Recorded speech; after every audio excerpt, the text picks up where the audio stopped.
Mau usia berapapun, mau 40, 50, 60, 70 tahun, Anda keluarkan zikir ini di pertengahan malam, mohon kepada Allah, maka digugurkan semua dosa-dosa yang pernah dilakukan di masa lalu yang buruk-buruk. Allah ganti sisa hidup Anda dengan lebih baik dibandingkan dengan yang sebelumnya.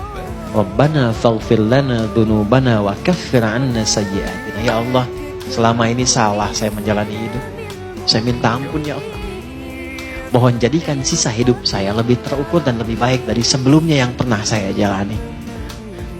Mau usia berapapun, mau 40, 50, 60, 70 tahun, Anda keluarkan zikir ini di pertengahan malam, mohon kepada Allah, maka digugurkan semua dosa-dosa yang pernah dilakukan di masa lalu yang buruk-buruk. Allah ganti sisa hidup Anda dengan lebih baik dibandingkan dengan yang sebelumnya. Dan sisa hidup Anda itulah yang akan dikenang oleh orang-orang saat Anda meninggalkan dunia ini. Kan banyak sahabat Nabi yang sepuh-sepuh masuk Islam lantas meninggal dunia. Tapi yang diingat oleh orang apa? Adalah sejarah hidupnya setelah masuk Islam yang puluhan tahun sebelum Islamnya nggak pernah dikenang. Yang dikenang itu yang baik-baiknya aja. Silahkan Anda cek, banyak sekali. Ya, misal mohon maaf, Abdullah bin Abi Umi Maktum saat masuk Islam kan sudah sepuh, matanya nggak bisa lihat. Tapi yang dikenang oleh dari beliau itu bukan perjalanan hidupnya dari remaja sampai dengan sepuh, tapi justru periode keislamannya. Saat beliau senang ke masjid, tiba-tiba azan, minta sama Nabi, ada nggak keringanan untuk gak ke masjid? Kata Nabi, apakah engkau dengar suara azan? Ya, selama dengar azan tetap ke masjid. Maka sejak saat itu berangkat lebih awal ke masjid. Sampai azannya pun jadi 2 kali. Itulah sejarah azan 2 kali itu. Abdullah bin Abi Umi Maktum. Itu yang diviralkan sampai sekarang.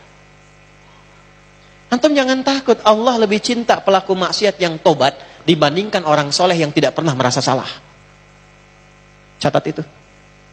Allah lebih cinta pelaku maksiat yang gemar bertobat dibandingkan orang soleh yang tidak pernah merasa salah. Jadi kalau antum pernah berbuat maksiat, karena Anda manusia.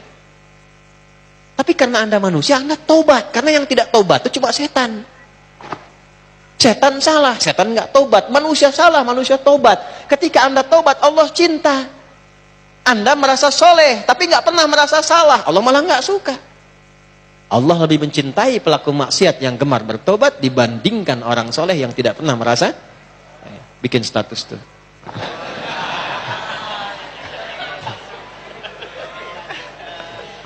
Paham? Baik. Saya langsung ke ayat 200-nya. Ya ayyuhalladzina amanu sabiru wasabiru warabitu wattaqullaha la'alakum tuflihun. Tapi membuat itu enggak mudah kata Allah, mesti sabar.